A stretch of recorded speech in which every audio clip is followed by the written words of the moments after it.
Mesdames et messieurs, à nouveau, bonjour. Comme je l'évoquais tout à l'heure, nous allons marquer un arrêt aujourd'hui et nous intéresser aux efforts du Bénin pour l'atteinte des objectifs du développement durable.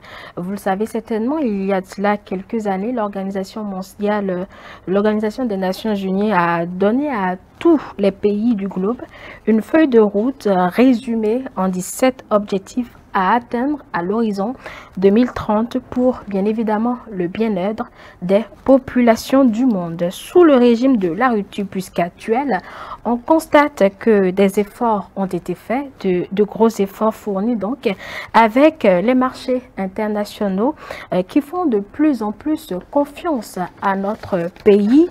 Il y a cette dernière en date par rapport à l'eurobond obtenu par le Bénin, eurobond que l'ancien Premier ministre Lionel Zinsou qualifie d'historique. Où en est alors le Bénin dans sa politique de développement durable? Voilà le thème central de l'entretien de ce dimanche 24 janvier 2021. Et pour aborder justement ce thème, je reçois un esprit libre, je préfère le dire ainsi. Il s'agit de Monsieur Pascal Arossi-Nyonfou. Il est professeur certifié de français et écrivain. Monsieur Arossi-Nyonfou, bonjour.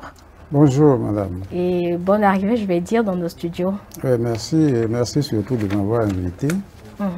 Alors, comme je le disais, nous allons parler du développement durable aujourd'hui. Alors, Monsieur Nyonfou, à la différence du concept de développement qui se réduisait jusqu'ici au développement économique, le développement durable prend en compte l'économie, le social, l'environnement. Vous, comment appréhendez-vous ce concept? Oui, mais alors, avant d'en venir vraiment au concept de développement durable, il importe de déblayer le terrain et de nous dire d'abord ce que c'est que le développement. Alors, le développement, je crois que c'est une notion qui est apparue après la révolution industrielle et qui a fait que les outils rudimentaires d'antan ont été remplacés par de nouveaux modes, mais vraiment révolutionnaires de production. Et là, c'était au 19e siècle. Bon, donc, à la faveur de ces découvertes-là, de ces réalisations technologiques, et on a eu à distinguer le monde développé du monde d'abord qualifié de sous-développé, ensuite d'en voie de développement, avant qu'on en soit aujourd'hui au pays très endetté, très pauvre et très endetté, etc. Alors, le développement, c'était ça. Donc, c'était l'Europe occidentale, l'Amérique occidentale. Bon, l'Asie, malgré le Japon, était grandement exclue et toute l'Afrique était exclue. Et donc, chacun cherchait les moyens d'emboîter le pas aux pays développés. Et alors, de cette façon, le développement était compris comme tout ce qui nous venait des territoires développés. Mais avec les problèmes sur la terre, surtout les problèmes environnementaux, les gens, les problèmes sociaux aussi, les gens ont commencé à se demander si le développement tel qu'il était perçu, vécu, réalisé, était ça. L'Afrique, bêtement, voulait emboîter le pas à l'Europe, et en perdant de vue son devoir intrinsèque d'être original. Bien, donc, mais le développement occidental qui était l'exemple à suivre a commencé à poser problème aussi. C'est d'où le concept de développement durable. C'est ça, alors, comment on perçoit cette notion? Développement durable, c'est très simple à comprendre, selon moi, parce que quand vous mariez, vous avez des enfants, père et mère, vous avez des enfants, vous ne pouvez pas manger tout le patrimoine. Donc, vous laissez un héritage aux enfants. Mais on s'aperçoit aujourd'hui qu'avec la disparition de certaines espèces, à la fois végétales et animales, et avec la chaleur qui nous étouffe et qui va grandissant, on se demande quelle terre on laisse à nos enfants. C'est pourquoi les esprits se sont concertés pour lancer la notion de développement durable. Vous l'avez dit, le développement était perçu comme l'état de l'économie, l'état de l'industrialisation. Ce n'est pas ça du tout. Parce que au niveau économique. Oui, mais le développement est à la fois matériel, moral et spirituel. L'homme aura appris à le découvrir. Et c'est là où nous en sommes aujourd'hui. D'accord. Et quand on prend aspect par aspect, c'est-à-dire les dimensions économie, sociale, environnement, on va commencer par peut-être l'économie et parlant d'économie justement, puisque cela fait partie de l'actualité. Vous l'avez suivi. Tous les voyants sont plus ou moins au vert pour notre pays. Une croissance solide, une production agricole, etc. Une résilience aussi avérée face au double choc Covid et fermeture de la frontière bénino-nigériane. Qu'en pensez-vous? Oui, ben alors, dans tout ce que vous venez de dire, c'est le mot résilience que j'aime bien. Parce que, il faut dire que depuis l'indépendance, le Dahoméen, le Béninois, a résisté à beaucoup de chocs. On ne se suicide pas, on arrive à trouver les moyens de vivre et de se sourire. Non, mais c'est-à-dire qu'il y a comme une atmosphère d'étouffement. Parce que le jeu politique chez nous, depuis 1960, ce n'est pas ça qu'il faut pour développer quelqu'un, pour développer un pays. D'abord, après l'indépendance, la course au pouvoir qu'on a observée, le parti unique et un renouveau démocratique qui peine à démarrer. Parce que, bon, vous savez, il faut que l'homme apprenne à se dire la vérité. Vous voyez, quand on se ment, c'est qu'on se hait. On ne ment jamais à celui ou à celle qu'on aime. Ça, c'est clair. Quand on se ment, c'est qu'on se hait. Ça dépend des circonstances et conditions. Hein, ah non, ben, ça dépend de que. Non, ben, écoutez, même dans la situation de mariage, quand un homme ment à ça, il y a des mensonges pieux. Vous voyez? Quand un homme ment à sa femme ou une femme ment à son mari, c'est que quelque part, il y a un peu de doute sur la liaison. Vous voyez? Et bon, peut-être qu'il n'y a pas la haine, mais il y a quelque chose d'insatisfait dans la relation. Hein? Bon, donc, quand on s'aime vraiment, on se donne, on ne se ment pas. Alors, nous devons cesser de nous mentir. Parce que l'économie, bon, l'économie occidentale n'est pas à suivre. C'est elle qui a tout désagrégé. Elle a tous désagrégé parce que l'économie occidentale est marquée par l'utilitarisme, pardon. L'utilitarisme qui est même développé dans leur philosophie avec un penseur anglais comme Bentham. Donc, quand vous faites quelque chose, c'est ce qui vous revient de façon utile qui est le problème. C'est sur cette lancée qu'ils sont venus dévaster nos forêts. Nos forêts, vous connaissez l'arbre fétiche. Alors nous, on avait des arbres sacrés, des forêts sacrées. Bon, ils s'en fichaient pas mal. Et ils envoyaient les essences, c'est-à-dire les bois précieux là, par bateau en Europe. Aujourd'hui, ils trouvent que s'il fait chaud, c'est parce que les Africains pratiquent la culture sur brûlis et tout ça. Et ils oublient les mauvais actes qu'ils ont posés. Alors, dans cette économie-là, nous avons voulu suivre ça aussi. Mais avec peut-être moins de démocratie, parce que leur dictature s'exerce sur nous, mais chez eux, l'opinion publique est tellement forte qu'on ne peut pas passer à côté des lois. Et personne ne fait sa loi pour lui.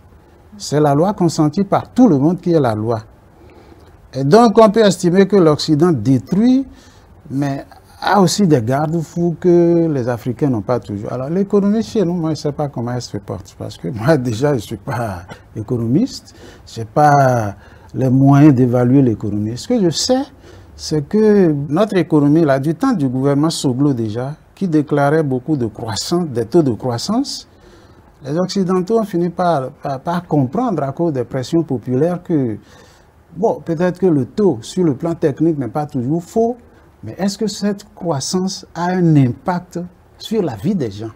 Parce que l'économie, en fait, doit coïncider avec un standing de vie, la facilité à vivre, le pouvoir d'achat.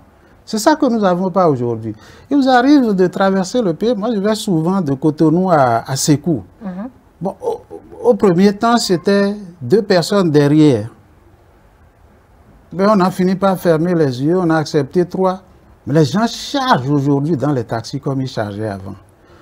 Et quand vous, passagers, vous respectez, vous n'obéissez pas, vous ne respectez pas, ils disent, mais est-ce que vous arrivez à payer le tarif proposé, qu'on vous propose? Parce qu'on a estimé que Cotonou à Lada, c'est 1500, qui a 1500.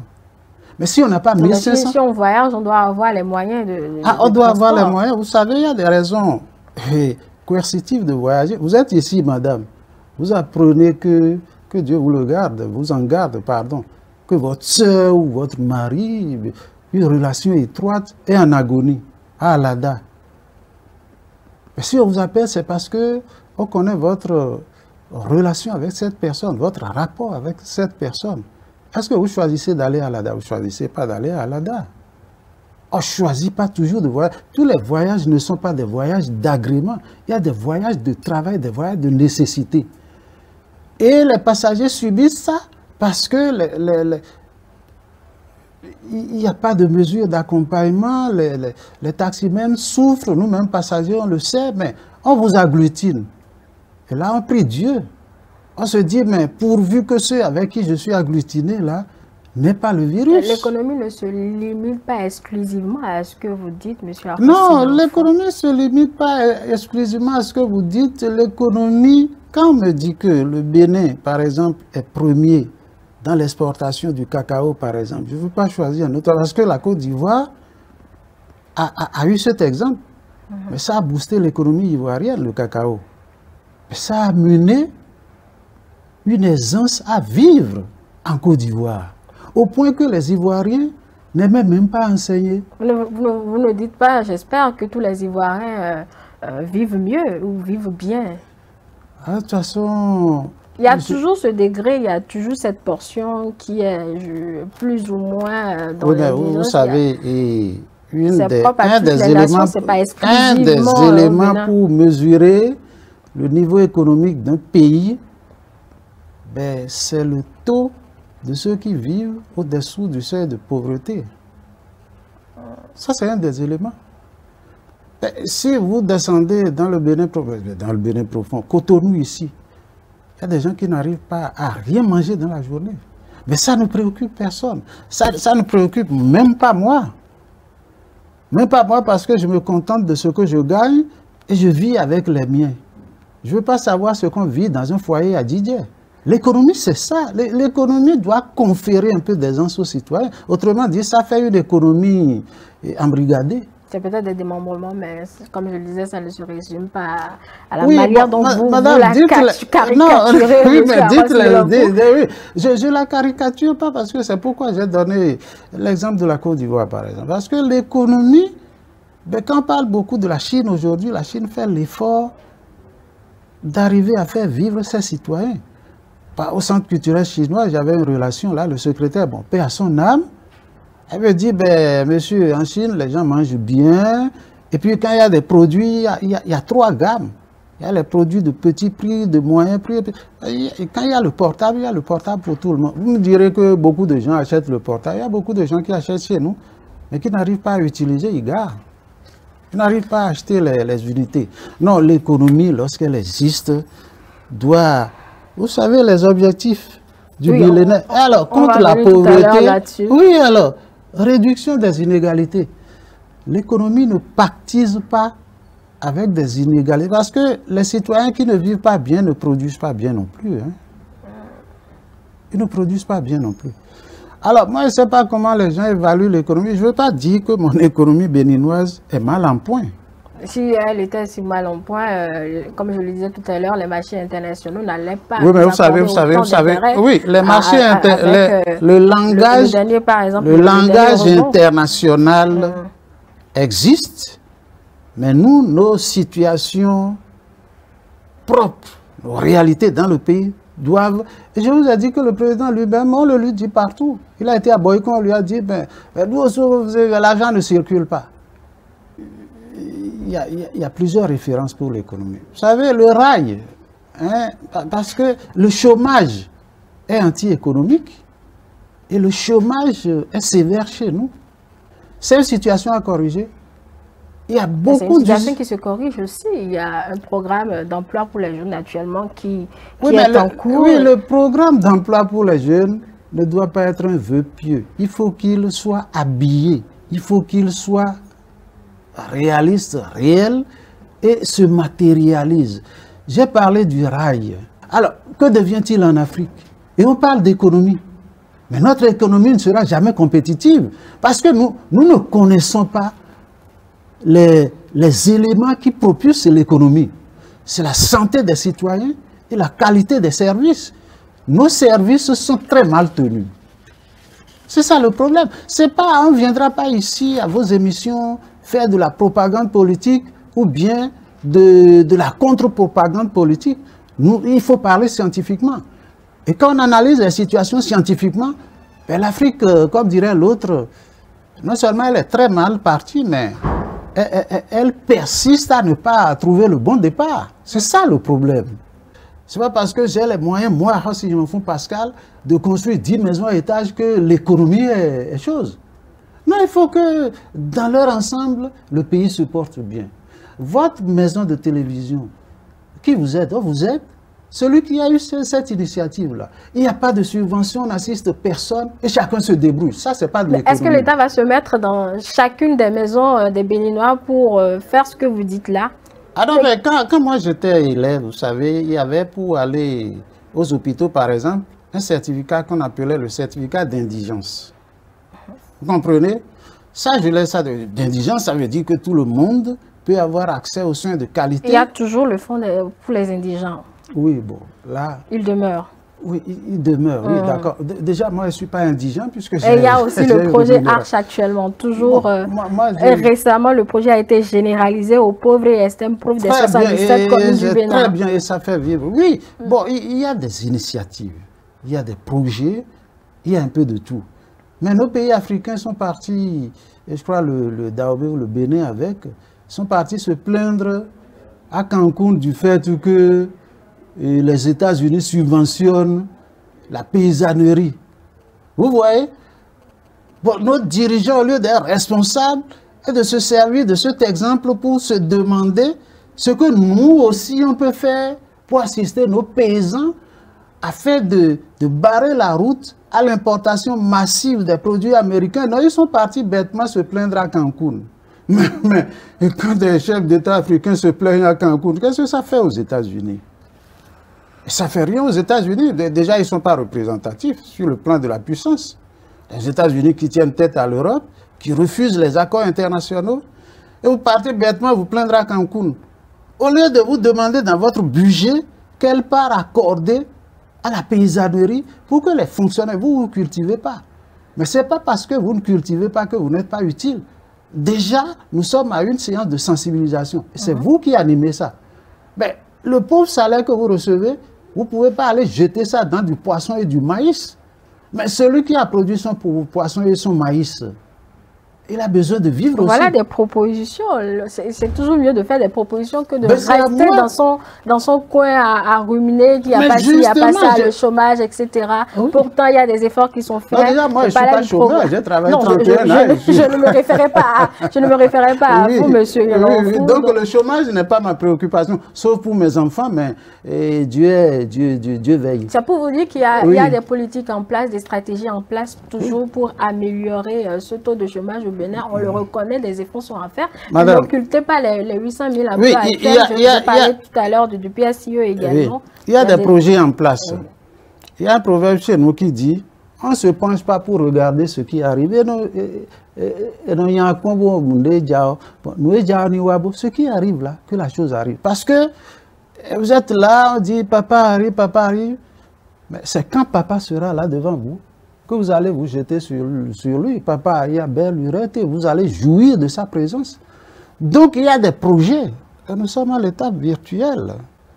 Maintenant, il faut que ça prenne corps. Il y a beaucoup de projets qui prennent déjà corps, hein, monsieur Yolofo. Oui, il y a des projets. Oui. Et pendant que certains souffrent... Il y a les emplois directs et les emplois indirects. Oui, le projet Asphalta, ça génère, par exemple, de l'emploi. La construction des stades, ça génère de l'emploi. Ce sont des choses visibles. Oui, je ne veux pas les occulter. Non. Parce que l'asphaltage, un seul individu ne peut pas aller bitumer une route, une bretelle. Ça, je consens. Mais par rapport... C'est juste pour dire qu'on voit les choses déjà. Il y a des projets qui vont venir aussi. Par rapport à ce que la grande masse souffre, quelqu'un qu'on a recruté pendant un temps pour badigeonner une route, emploi absolument précaire, parce que quand l'entreprise qui l'a recruté va finir son travail, elle va devoir le remettre à ses préoccupations. Mais les ressources domestiques. issues de cet emploi que vous qualifiez de précaire peuvent servir à quelque chose, à momentanément, entreprendre, momentanément, les ressources servent à quelque chose. On ne devrait pas tout attendre non plus de l'État. Il faut inscrire le débat dans la durée. Dans les autres pays, il y a ces petits travaux-là, mais on a déjà pensé à payer des indemnités de chômage. Vous voyez ce que je veux dire? Il faut une indemnité aux citoyens pour l'insérer dans la société. Parce que le citoyen, c'est à cause de lui que le pays existe. Et quand il y a la guerre, on ne demande pas la permission à un père de famille, à une mère de famille pour envoyer son enfant à la guerre, pour enrôler son enfant. Donc le citoyen, toutes nos actions doivent viser le bien-être du citoyen. Il y a tous ces travaux en France, d'accord, mais il y a l'indemnité de chômage. Parce que décidément, même tout le monde n'ira pas sur le chantier de l'asphaltage. Alors que vivent ceux qui n'ont pas pu réussir à y aller. C'est ça le problème. Voilà. Alors, on va parler cette fois-ci du reste des ODT, M. Yolofo Arrossou. On va prendre le DD4, on va prendre le DD4 par exemple, qui parle d'éducation de qualité. Aujourd'hui, le gouvernement propose une formation technique. Oui. Vous êtes du secteur de l'enseignement, Oui. même si vous êtes aujourd'hui à la retraite. Ce refrain-là, on l'a eu avec Soglo, enseignement technique. Nous l'avons eu avec Soglo, qui a estimé qu'aux États-Unis, on ne demande pas à quelqu'un ce qu'il sait, mais ce qu'il sait faire. Et que notre système français qui nous a moulés est un système de rêve, un système élitiste qui produit des parleurs. Mais, madame, et là, Soglo a initié les BTS. Les gens se sont jetés dessus. Le BTS, c'est un diplôme technique. Il y a plein de BTS qui chôment. Il y a plein de DTS qui chôment. Il y a des professeurs sortis d'école normale qui chôment. On finit la meilleure formation, mais quand il n'y a personne qui vous demande, le chômage s'impose avec vous, à vous. Le chômage s'impose à vous. Bon, le problème aujourd'hui, ce débat entre l'enseignement général et l'enseignement technique, c'est un faux problème. Moi, je connais plein de CAP sortis du lycée technique Coulibaly, de DTI sortis du lycée technique Coulibaly, de BACEF, qui chôment. C'était des gens qui, après leur parchemin, ne faisaient pas 3 mois à la maison. Mais c'est là où la demande est quasi inexistante aujourd'hui. C'est terrible. On ne peut pas se contenter de la fermeture de toutes ces maisons-là. Il est vrai qu'après la Révolution, bon, le renouveau démocratique, les gens ont parlé d'éléphants blancs. Mais les éléphants blancs étaient quand même des éléphants opérationnels. Quelles sont les réflexions que nous, on nourrit aujourd'hui pour rendre opérationnels ces éléphants-là? Pour qu'ils soient plus blancs. Parce qu'avant d'être blanc, ils fonctionnaient quand même. On fait aujourd'hui, des études de faisabilité. Ah, si nous allons... Bon, moi, je ne sais pas si... Ça, c'est la marque, je vais dire, déposée du gouvernement actuel. C'est peut-être mon âge qui me fait parler ainsi, mais... Non, voilà, pas forcément moi, je n'ai plus 100 ans sur la terre. Parce que quand moi, je pense un livre aujourd'hui, je l'écris. Et je guette la situation, mais je ne peux pas avoir cet âge et dire, bon, l'année prochaine, je vais écrire un livre, j'ai déjà le schéma du... Non, il faut agir. Alors, moi, à cet âge, je n'ai plus 100 ans sur la terre. Alors, si je vais attendre le résultat des études, bon, je me souhaite bonne chance. C'est plutôt non, mais des études de faisabilité ne durent pas une éternité. C'est voir, comme son nom le dit, comment le projet peut prendre corps sans difficulté, voir les difficultés pallier à ces difficultés. Bien sûr, encore si on les ratait, encore si les luttes politiques ne s'en mêlent pas. L'Afrique a trop de problèmes et nous, on a trop de problèmes au Bénin.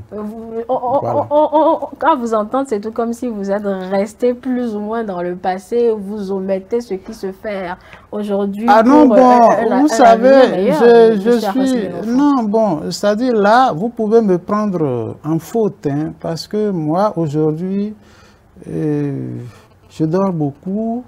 Et je me promène, je vais tantôt à Sékou, donc vraiment, et je n'ai plus le don d'observation. C'est vrai. Bon, mais j'entends parler des gens quand j'y suis. Autrement dit, quand je me retrouve avec les villageois, bon, on parle de beaucoup d'autres choses. Hein. Bon, ils sont astreints à leur terre, les mêmes outils aratoires, alors que les objectifs de développement durable refusent des travaux indignes, oui, indignes, trop astrayants. Ils ont toujours la même roue. La terre est aride, ils attendent la pluie. C'est ce que moi je vois dans les villages. Et eux, bon, ils ne savent même plus si la politique existe. Hein. Le cultivateur ne peut qu'avoir une roue. S'il n'a pas une roue, comment il va élaborer la terre? Non, sous Soglo, il y a eu un truc de tracteur avec mais ça, c'est la mécanisation de l'agriculture. Ah ben, il y a, la mécanisation à outrance n'est peut-être pas souhaitable, mais aujourd'hui, que quelqu'un soit astreint à la roue seul, ça fait une agriculture autarcique. Ça dépend du domaine à labourer aussi. Ça fait une agriculture. Ça fait une agriculture autarcique. Tous les types d'agriculture. Parce que celui qui fait le maïs, juste pour avoir sa petite pâte dans l'année, et ne vit pas économiquement. Il ne vit pas économiquement. Et il devient même un problème, parce que pour supprimer les inégalités, il faut agir sur toutes ces couches-là. Donc ce ne sont pas des couches à mépriser. Et il ne vit pas économiquement. La pâte et puis quelques frettins et puis on mange. Bon, il est vrai qu'il y a le légume dans le buisson, oui, mais c'est tout. Eh bien, il n'a pas de quoi vendre. S'il vend parfois, c'est parce qu'il a besoin d'argent, il y a une ordonnance, il y a un décès. Mais quand il vend, déjà ça ne suffit plus pour qu'il mange. Il retrouve la faim. Quand il a fini de faire les obsèques... S'il vend, il va acheter d'autres produits pour pouvoir...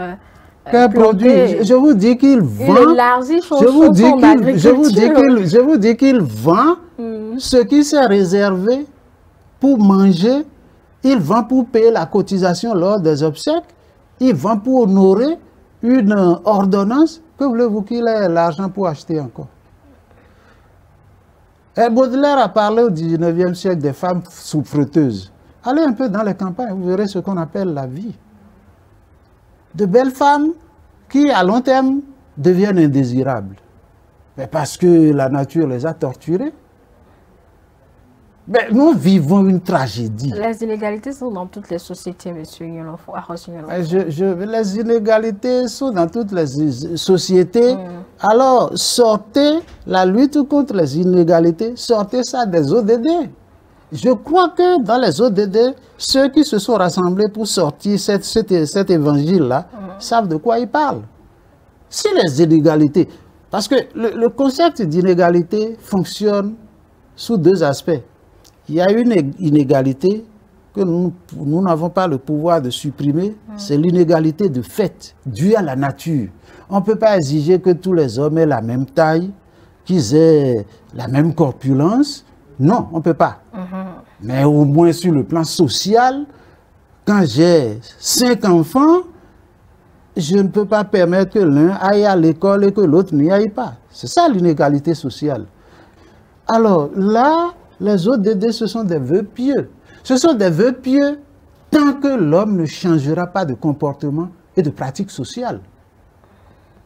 J'ai eu un cas à Sainte-Rita. On a vu une élève qu'on allait renvoyer, qu'on a renvoyée, et qui est partie chercher les moyens pour se faire aide-soignante à Zobo.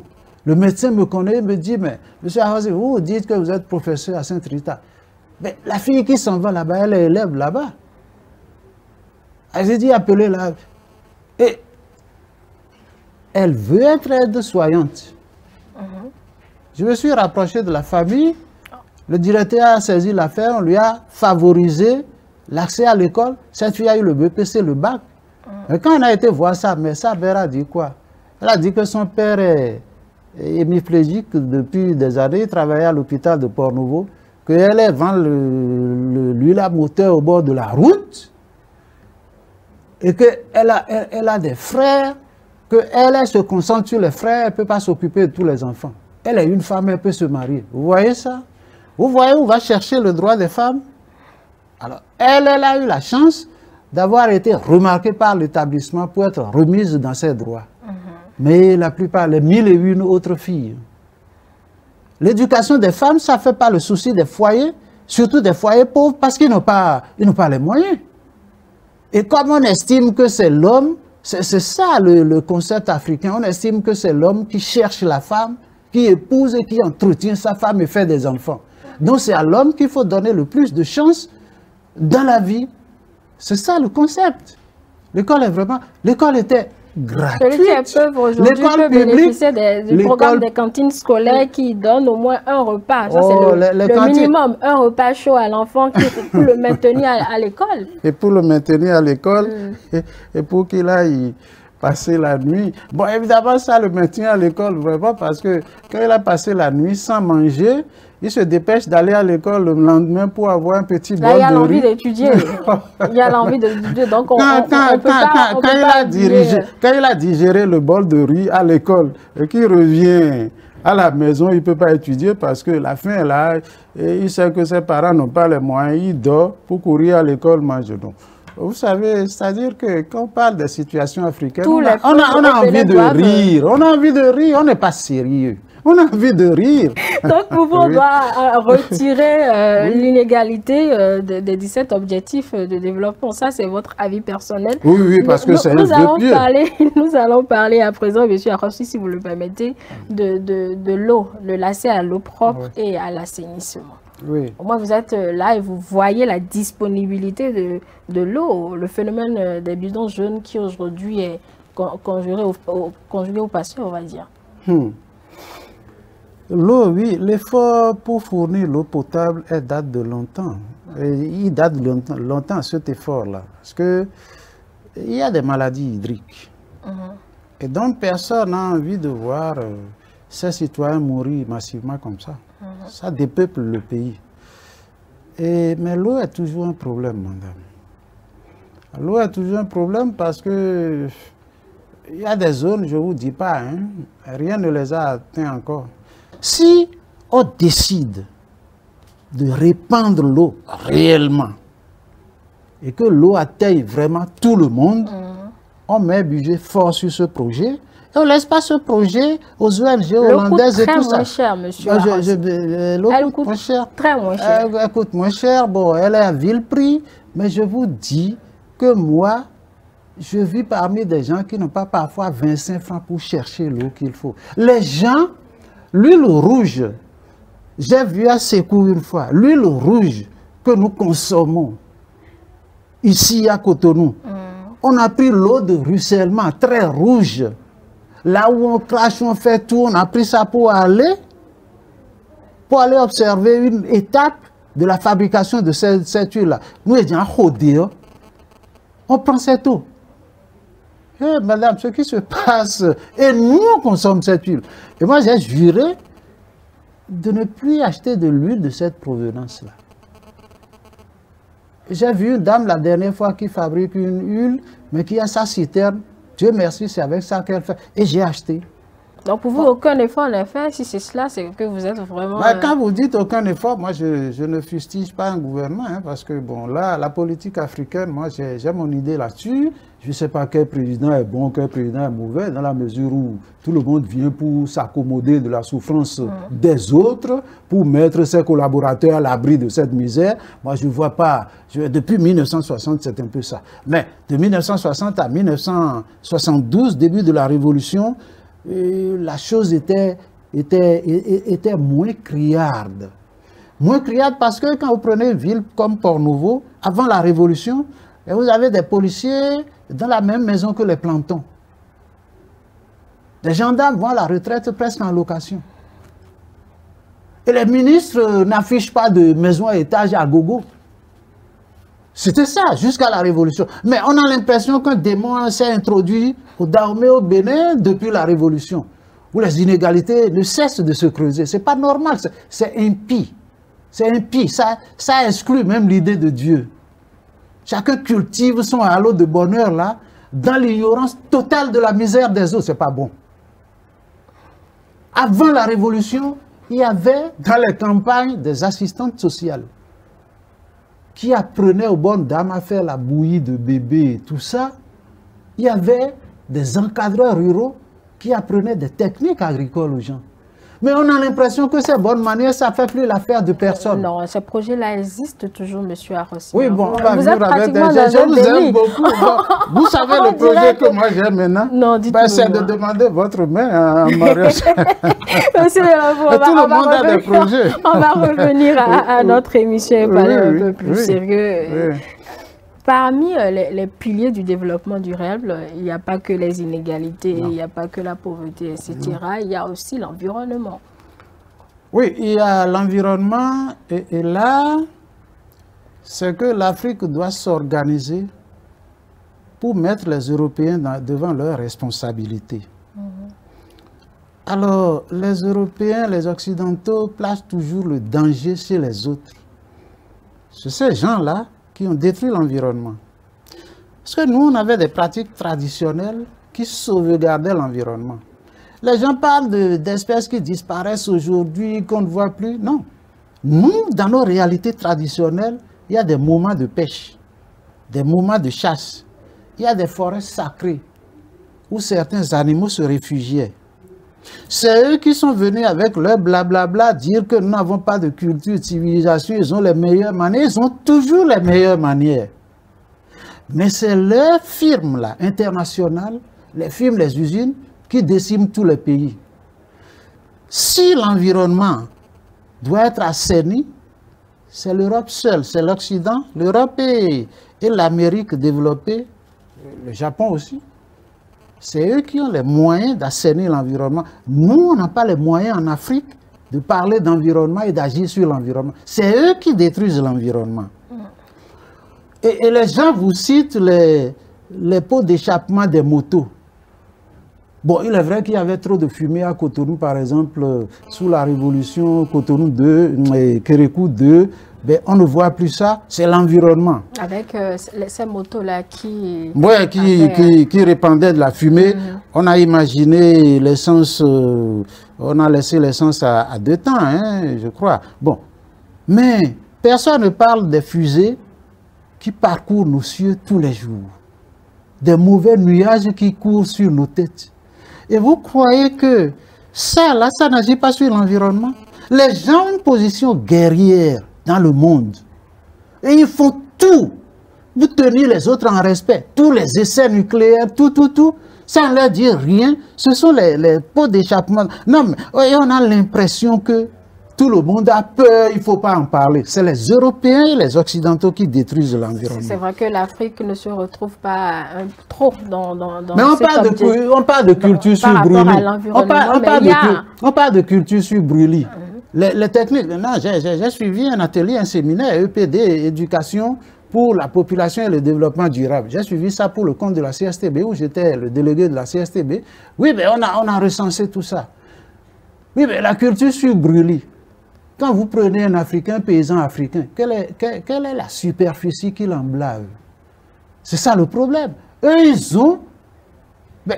ils ont des usines agricoles, des hectares à l'infini.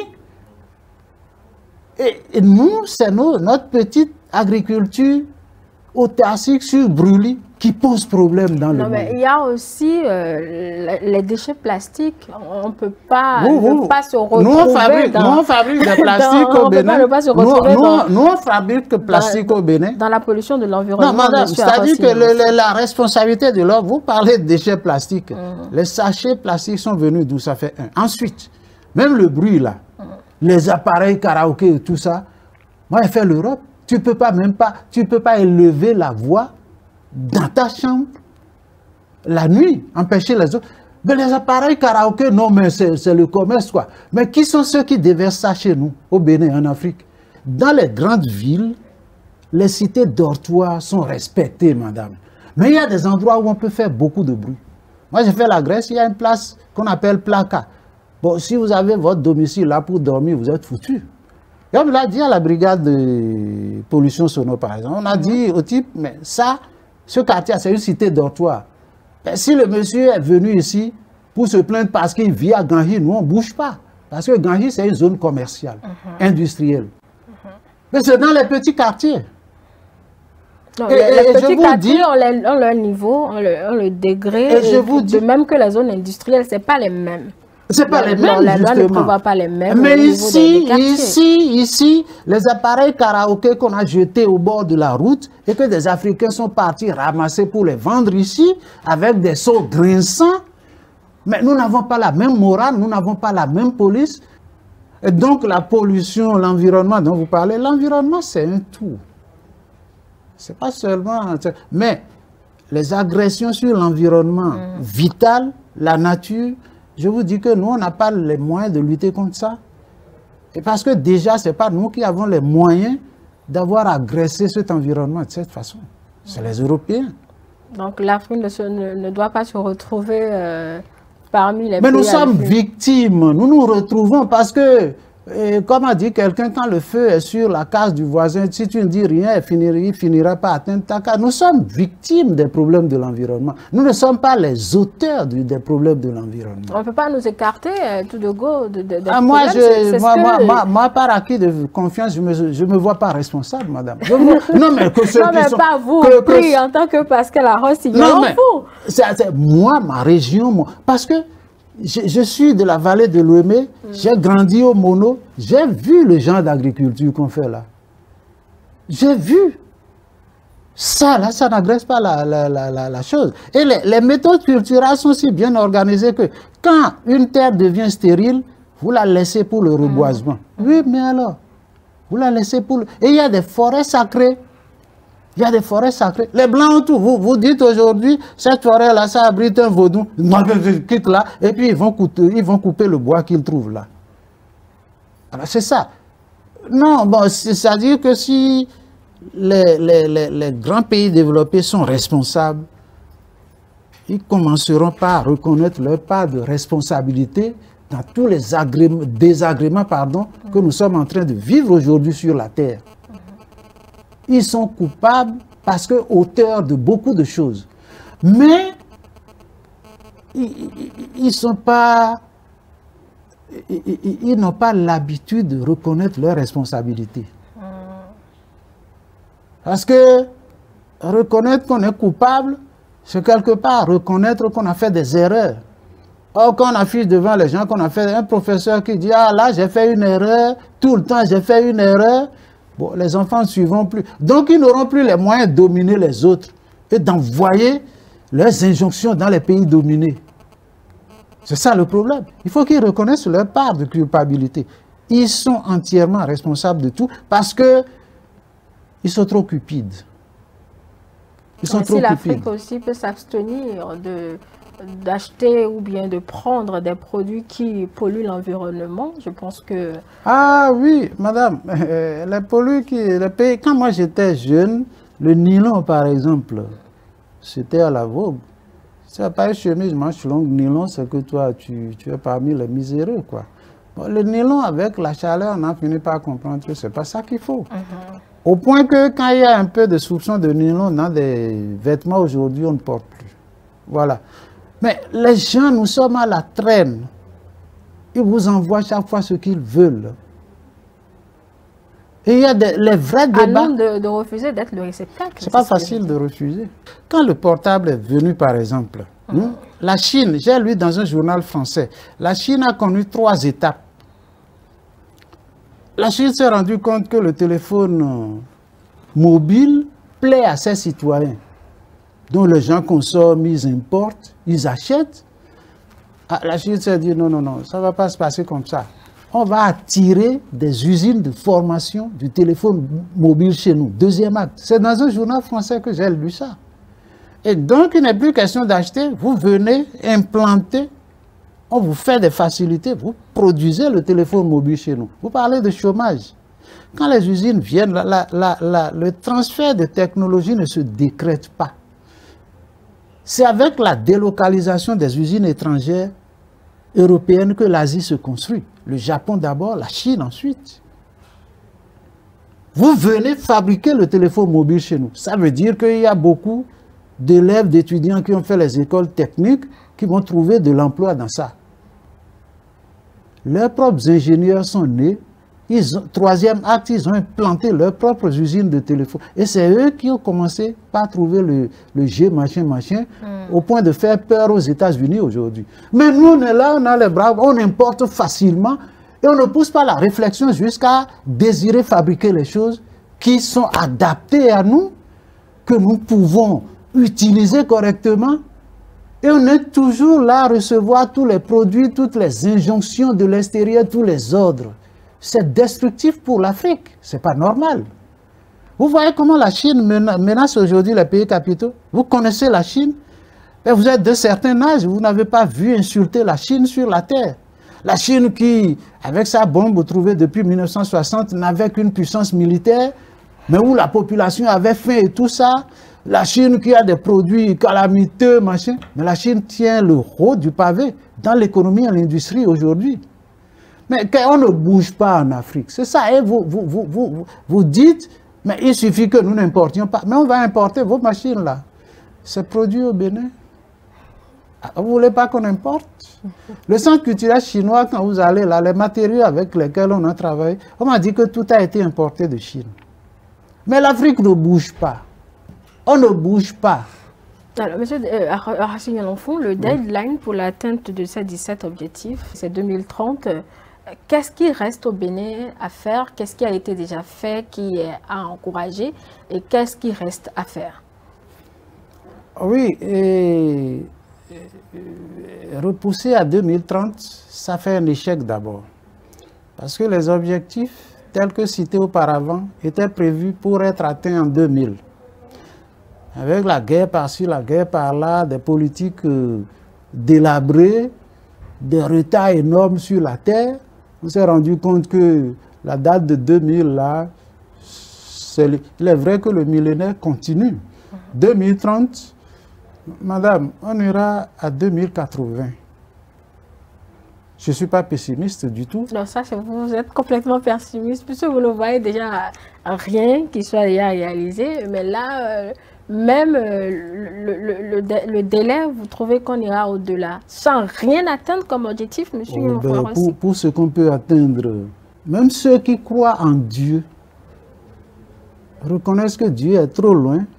Mais quand il leur arrive un petit bonheur dans leur vie, ils y voient la main de Dieu. Mais pourquoi vous pensez qu'on ira à 2080 sans atteindre ces objectifs? C'est là où moi j'ai du mal à vous comprendre. Oui, mais moi j'ai dit ça.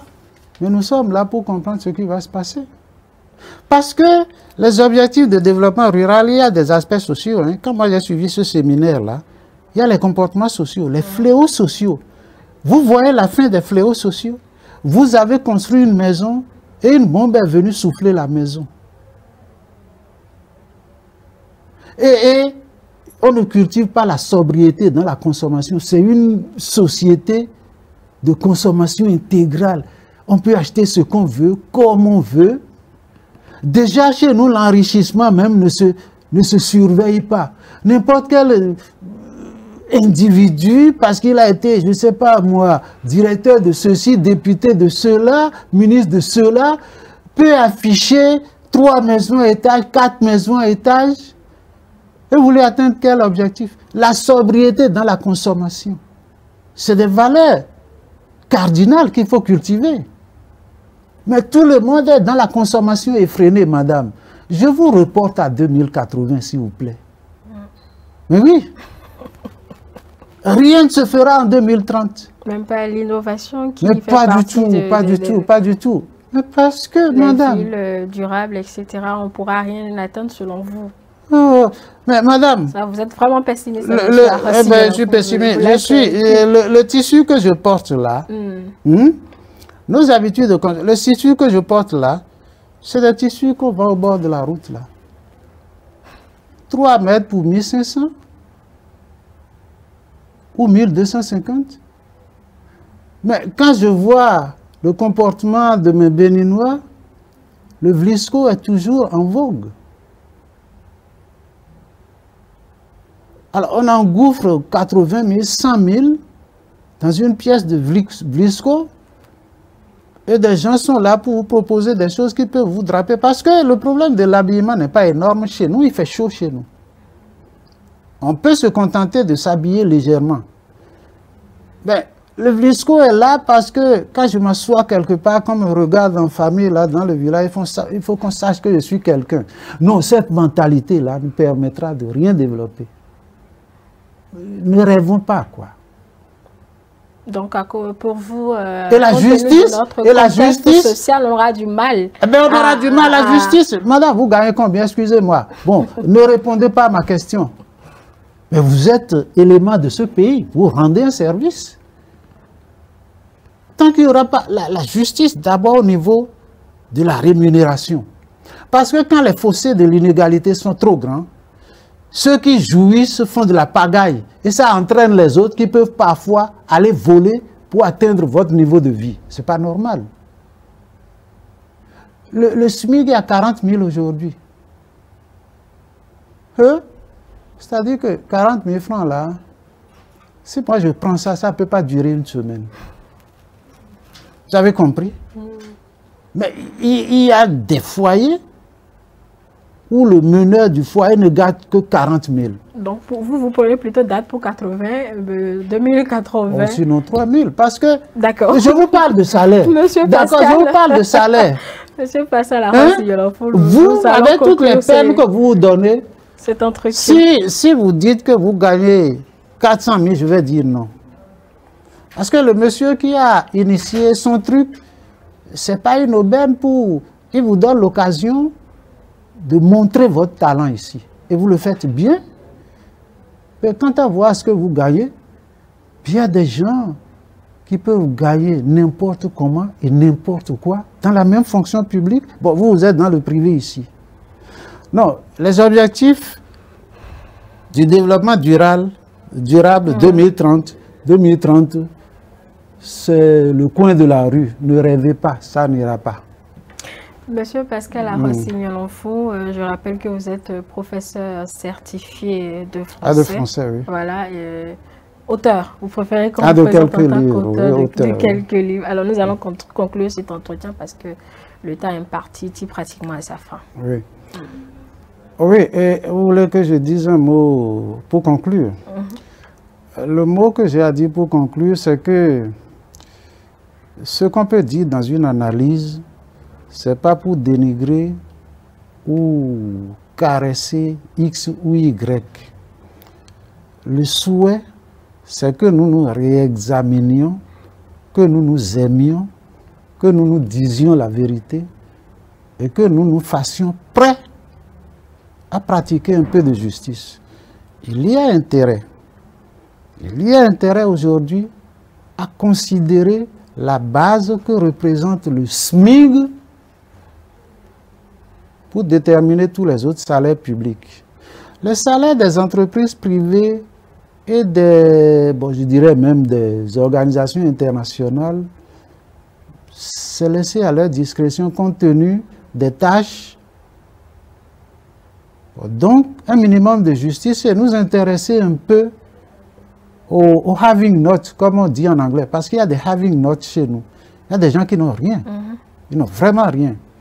Alors, une fois la vraie fraternité retrouvée, nous allons travailler ensemble pour atteindre vraiment les objectifs. Vous savez, même au sein d'une famille, quand un enfant a faim et que vous lui donnez le petit gari que vous avez à temps, si le jour arrive, vous dites « je n'ai plus d'argent », cet enfant ne sort pas de la maison, il sait que papa, maman n'en a pas parce qu'il est sincère. Mais quand il a faim, vous avez vécu dehors, vous amenez le torse, le ventre à la maison, vous dites « oh non, bon, moi, laisse-moi ». Mais l'enfant ne croira pas en vous. Non, il faut que nous retrouvions la vraie fraternité pour construire notre bénin, et peut-être étonner les autres par rapport à ces objectifs-là de développement durable. Un seul pays peut étonner le monde entier. Merci. Merci plutôt à vous, Monsieur Pascal Arossi-Nyolonfo. Mesdames et messieurs, vous avez compris, c'est tout pour l'entretien de ce jour.